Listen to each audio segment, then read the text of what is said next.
Well, even though The Walking Dead is coming back tomorrow, and that's one of my favorite television shows, it doesn't mean I can't find a new among my favorite shows in the form of HBO's Game of Thrones. Now, I have not gone into Game of Thrones previously, mainly because I don't have HBO.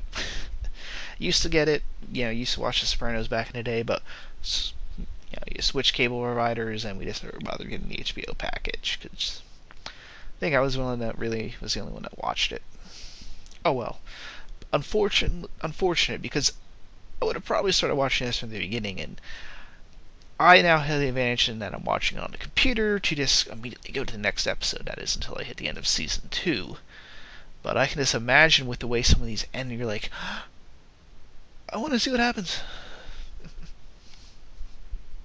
Especially, the end of this first season. But before we get into all that, let me get into my interpretation, or my likes and dislikes of the film, or of the TV series. Now, I'm going to be assuming you've seen the series before. It's been out for a while now, and I was able to find it online quite easily. If you have Netflix or Hulu Plus, it's even easier. If you have HBO Go, it's even easier than that. So, I'm going to get into some spoiler territory. Warnings. If you don't want to get spoiled, well, go watch the series, because like I just said, this is among my favorite I've seen. It's exhilarating. I have a couple of complaints, but I think those complaints have been shared by many people. Now, I suppose I have to get into this general, as a matter of form, a general overview. Game of Thrones is, of course, based on R.R. Martin's A Song of Ice and Fire series of fantasy novels. An incomplete series as of yet. He's still working on the last 2, but I would probably get into reading the novels themselves, but now that I've seen the first season, I kind of know what happens in the first book. And at the same time, you don't want to read further than that, so you don't get stuff spoiled. We'll see what happens. Anyway, the series is really well done. It's amazing how much political intrigue they're able to put into one show, and how many characters they're able to handle. As I'm looking over the IMDb list, it's just amazing, the character list that they have for this. As I'm going through, I'm like, oh yeah, I recognize that guy, recognize this person, I recognize that person. It's amazing how the show's able to handle this many characters and this many locations. I mean, each episode bounces around to about 4 to 5 different major locations per episode, or at least major groups of people. They will, of course, move a bit throughout the season, throughout the series. But with all this jumping around, it's amazing how they're able to handle this, how they're able to show the political intrigue and backstabbing, and it's interesting to see. And it's interesting that they're able to captivate that. And a lot of that has to do with the fact that you have R.R. Martin, who was a screenwriter before I forget if he was screenwriting before he wrote his first major novels, or he wrote some novels, then he got into screenwriting, and they went back into doing novels again. But it's a major factor of his abilities, is he's a screenwriter. That's where he got his establishment. So he writes in a way that it makes it, from my understanding, reading up on the guy, he writes in a way that makes it's very adaptable to television. The way he paces the characters and he ends his chapters, it's very, it lends its hands to adaptation. I think that's one of the reasons why this series is as good as it is. It has that ability to lend. Its source material is very adaptable. But I think the other thing is just having a bunch of really good actors and really good directors. Credit must go to the HBO production team that is overseeing all this. That, and the fact that they, unlike Twilight, anyone who's seen the end of Twilight there, that final battle, it's, oh my god. I did not see it in theaters, but I watched part of the movie the other day. And I couldn't believe that they had that set up, where it's so obviously a studio. Here you can tell when it's an exterior shot, unless it's the wall, that 700-foot tall giant ice wall. They tend to be in an actual outdoor location. They've filmed this thing in Iceland, in Morocco, in other places that really lends that authenticity to the entire production. So when it's cold, you feel that it's cold, and that so helps the actors. That is it's the downside of the real downside of green screen and sometimes stage work, but especially green screen is when the actors are there, you get so much better performances. They're able to so much better react to the environment, get enthralled, become actual part. It's easier to convince themselves that they are the characters they are. It's harder to do that in green screen. You could tell that in the prequel Star Wars movies. You had really good actors, but they had nothing to work with. Literally, it's hilarious watching the behind-the-scenes stuff, and you're seeing some of the scenes where it's this one actor in nothing but green talking to like a blue ball that's supposed to represent this alien he's talking to, and you kind of wonder why some of these actors are giving such these bad performances. They don't know what to act with. They're acting against this blue ball. So it helps so much that they actually have scenes, decent sets. What sets they do have, they look big, they look extensive. They're very helpful, not only to you, the audience watching it, but to the actors themselves, and you get the better performances as a result. So, speaking of the performances, I suppose I talk about my favorites, which are both my favorite characters and then my, favorite characters and favorite performances tend to go hand in hand. And the two that stand out for me, the one is the obvious one. It's everybody's favorite, including character-wise, as stated by the author himself, although I believe the author was referring to the character in the novels, although I don't think there's too much of a difference probably. And that is Tyrion. It is Tyrion, right? Tyrion Lannister. I wonder why my mind blanked out there. Played, of course, by Peter Dinklage. He's witty, smart, and oftentimes hilarious. He's really the character that kind of points out the stuff that's going on, and tends to be among the smarter ones. Tends to be the guy that's just very, very practically minded, which helps when other people are just seeking power for power's sake, or being honorable for honorable's sake, which is leading to this massive war. It's characters like him who kind of like this looks at the situation and goes, my god, this is stupid. Yeah, you sometimes need a character that would be very happy just being rich and going off and just doing nothing. You need them to kind of point out how everyone else is acting idiotically. Of course, it also helps. It's nice to see a dwarf imp, as this particular character is called, a midget character who is at the same time acknowledged for having it, but at the same time going kind of, well, who cares? I don't. He makes fun of himself enough. But a wonderful performance on the actor's part with him. The other character, which I think is more interesting, at least for me, is Daenerys Targaryen, or Dany. Of course, played by Emilia Clarke, who really has the most character change, or the biggest character arc, I should say, out of everybody in the series, as far as I can tell, where she really goes from being almost nothing, this little girl almost, who is this sold for meat, essentially. I mean, on the first scene we were introduced to her, her brother just strips her, and feels her up to make sure she's fuckable. Literally, I mean, he's preparing to present her to a barbarian warlord so that he can get his army. And therefore, that's what he's doing that for. And it's amazing to see her through her own, how should I put it, will, transform from that to be a strong leader. And even at the, I know there must be more for her, especially with the ending.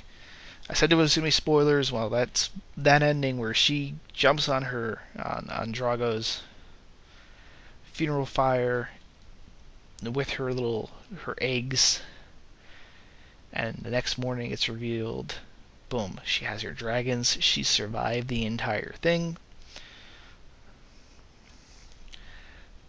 You kind of felt there was something like that. I think even going in, I knew, well, the fire's not going to kill her. The audience, if you're paying attention, you've picked up that she'll be going to be surviving. Of course, Morton, not believe, oh my God, you're going to die if you go in that fire. We, as the audience, were like, we've seen the stuff where, like, okay, I'm picking up that whole thing where she can't die from fire. Which I hope don't spoil anything for season 2 or that's in the books, but I hope I hope they use that again. Like somebody tries to corner her. We're gonna burn her down, and she gets cornered and attacked. And normally, okay, she's stuck in that building. We'll just burn the building down around her. And she's like, oh, okay, building's on fire. I don't care. Can survive this no problem. I hope they use that. It's having like an ability like that gets used. It's kind of like this was pointed out in one of the Spoonie reviews, but in Highlander 2, they actually use the fact that they're immortal to sneak into the place. They actually just use getting shot up as a way to sneak into this big power plant. The guards shoot him. They take him, into the morgue facility within the plant, and lo and behold, you've now made it further in. Where if you didn't get shot up, they would probably, physically detain you. I hope she uses that in the future. And of course, her dragons. It's going to be interesting to see how fast those grow, but you're certainly seeing how now she's got some real legitimacy to her claim on the throne. But at the same time, she's also having to somewhat start over again. I mean, her character arc she was learned through, falling in love with her husband, working with the not Dacini, I wanted to say Dacini, but that's an actual, why am I drawing a blank on their name now? It's because there's so many damn names. You got how many different family names? Dothraki, that was it, that's their name. Dothraki. How, she had learned from them and falling in love with their culture, about a culture where you have to earn your level of respect, and how she kind of asserts herself more and more through that. But at the end, her Khal has dead, his horde has dispersed, there's only a few people remaining. So she's got to have to rebuild from that. So she's learned how to wield power, how to be strong. Now she's got to learn to build up her own empire, I think, or her own forces, or through her own character at least. Now she's on her own. Now she's not relying on someone else. And I imagine that's where she's going from here. I know this character is going to have to do a lot more growing before we really see her, I think, attempt to lay full claim to the throne. Which will be awesome when she does. Really like this character. You can kind of see she's balancing it out, where she's not the super honorable. It's like the Starks, which they're somewhat that to the fault, where they're trying to be honorable, but because they just won't compromise on any little thing, a lot of times they wind up starting a damn war. They're honorable, and they're technically good, but because they're so concerned with it, they wind up causing more problems and getting really things into a tougher war. And that's, again, I think, great to R.R. Martin, where he kind of points out there are characters that are extremely honorable and stuff. Even in history, there are people that are just plain good people. Not everyone has to be gray. However, it does point out, they show, if you are this super good person and you're dealing with great people, that can lead to more problems, because they want you to just kind of do a compromise. There's tons of points where, a deal could have been brokered with the Lannisters, and this entire main conflict, this main war, would have been averted. Dany here, she has that a bit ruthlessness to her. She will, if need be ruthless enough. Will kill you if you're a threat to the people or to herself. But at the same time, she's very sympathetic to the downtrodden, the common person. She's been there. She knows that when she sees groups of people being attacked and raped, she tries to protect them. So she is respectful to the common person, and to anyone else she's naturally respectful to, and does not try to screw them over. She's not like the Lannisters, though. She stops herself from being that way. She's not going to be completely conniving. She's not going to backstab everyone just because it'll help her out. No. She'll only backstab the person if that person's... not even backstab. She won't backstab them. She'll get their comeuppings. But she will compromise that for the betterment of all. Yeah, she has that balance, I think, which is great. Which is kind of, I think, why, hopefully, by the end of the actual full series, I hope that she's reasserted onto the throne. I think out of everyone, she's the only one that's earned it. And it sets up kind of perfect, as in, like, you can maybe argue, yes, the period where there were other kings, and look at all the horrible stuff that happened, which is why it was great when we brought her back to the throne, the old lineage restored. Should be good. Now, I suppose with the great parts added on, which, by the way, special effects too, really good. Again, better than I just talked about Twilight earlier. It's better special effects than Twilight, and a much more limited budget. And speaking of the limited budget, the most famous element that everyone seems to have complained about in translating this from the books, and was sacked because of it, was the battle sequences. Now, in the books, apparently, they go into great detail into the actual battles being fought. Here, they kind of skip over them, either mention them in passing, or they find ways of avoiding showing them, like by following... wait, what was the battle I'm thinking of? Oh, yeah. When you finally have that first, like, they're building up, like, you're going to see the first battle between the Lannisters and the Starks. No, technically not the first battle, but Tyrion's being, he's going to have to be in the vanguard with his mountain people he found, and he gets accidentally smacked in the face with a hammer, knocking him out for the entire battle, which we then don't see. And you're kind of like, oh, you son of a... why? And I know their argument kind of why it costs money to do those type of scenes, but if you've watched the History Channel, you've seen them do like quick battle sequences with just a couple people running, a bunch of people having sword fights. Like their series on like the Barbarians shows that pretty well. And here's the thing, this is why I don't know why they can't do that. Yes, it's expensive, but you have the extras, and you have the costumes. So why you can't just throw together a battle sequence at some point? Just, it doesn't have to be a long one, extensive one. Especially if you just want to show, like, what happened to a particular character in the middle of the battle. If he gets stabbed, if he gets killed, or something like that. You can end it right there. It seems like you should be able to shoot that. I mean, I know they want to complain. I mean, maybe it takes a little longer to shoot, and therefore it adds more days. Still, I think they could get away with it. If the History Channel on some of, it's this documentaries that just want to show two groups of people charge at each other, show like a minute's worth, if that, of people with swinging swords, and then cut back to the plot stuff, or cut back to the history stuff.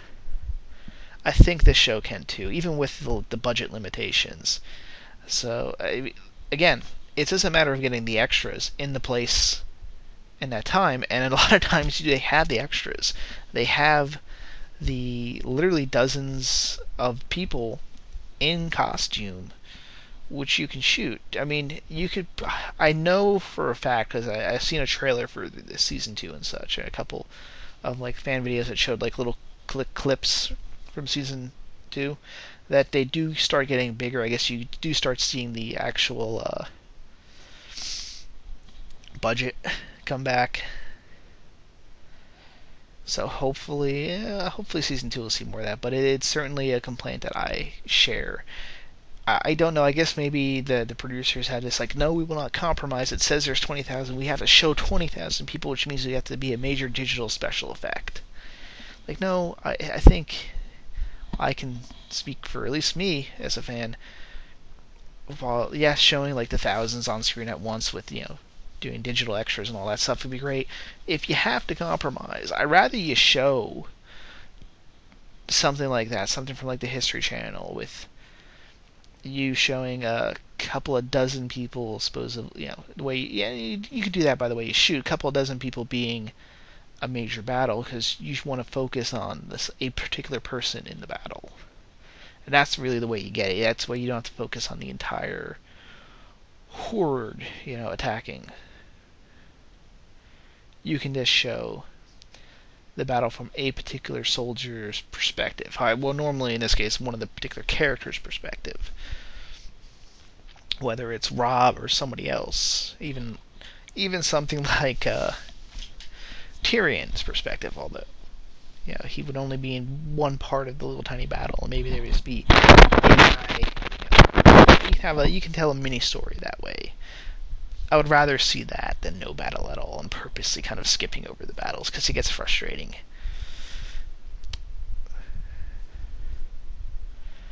Let's see.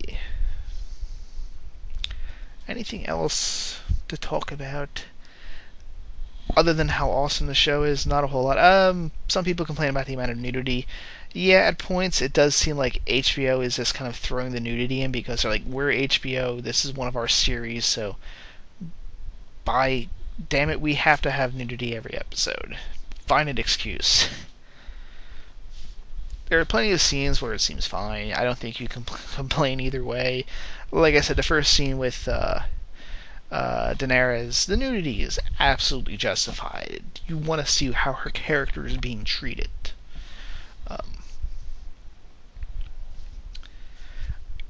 Other times it's done to shock you. That whole thing with Catelyn's sister, the first time you meet her, and her son, I'm trying to remember his name, is just...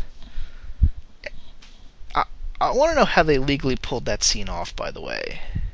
Did they use like a prosthetic? Is that how that worked? Is that how that is technically not considered child porn? And the best thing about that scene too is that her characters, not her, but the other characters have the exact same face that the audience has.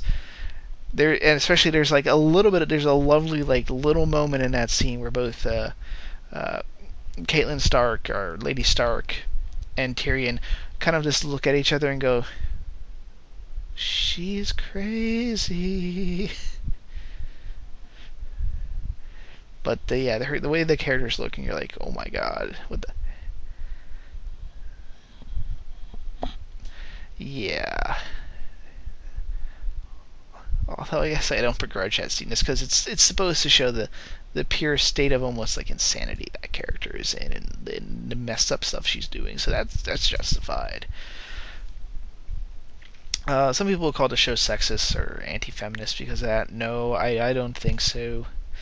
For one thing, again, it goes back to the fact that R.R. Martin was basing his stuff on actual history, or basing how his characterization, his world functioned based on how the world was back then. If anything, his female characters are probably much, much stronger than a historical counterpart would be. This is a world, not every fantasy world has to be 21st century politically correct. You could complain about, oh, they're mostly all white people. Well, really, multicultural societies didn't tend to exist back then. I mean, if you had, even within Rome, it was like each province kind of was still its own thing, and maybe the only multicultural part would be the Roman part. I mean, yes, there was migration and everything else, but nothing compared to today's modern multiculturalism. You didn't see that as much back then. It's surprising. I would have thought that they would probably try to compromise on that more, but they haven't. I mean, I guess it's I forget. It's just Jason Momoa. I guess is he was in first. I forget. Is he Black Samoan mixed? I forget. But yeah, I'm surprised I have not seen more accusations on like racism, because it's basically a completely all-white crew or cast. And I guess I wonder if R.R. Martin made that a requirement or something. Like, I wrote these characters that look a particular way, and I don't want them compromised for the sake of political correctness. Which I can respect that, although sometimes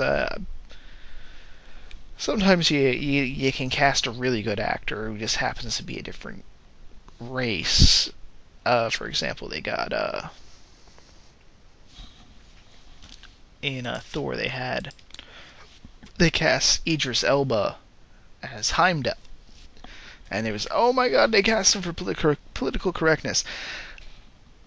Really, if it's the Idris Elba, do it, because the man is an awesome actor. That's one of those cases where it's like, yeah, the character is normally described this way, but we have such a good actor that wants to play the role. It's one of those tough ones. I don't know. I don't know what the background is on that, or what the deal is, but it seems weird. There's accusations on the feminist thing when, I mean, you have characters like Ariana Stark and such. Even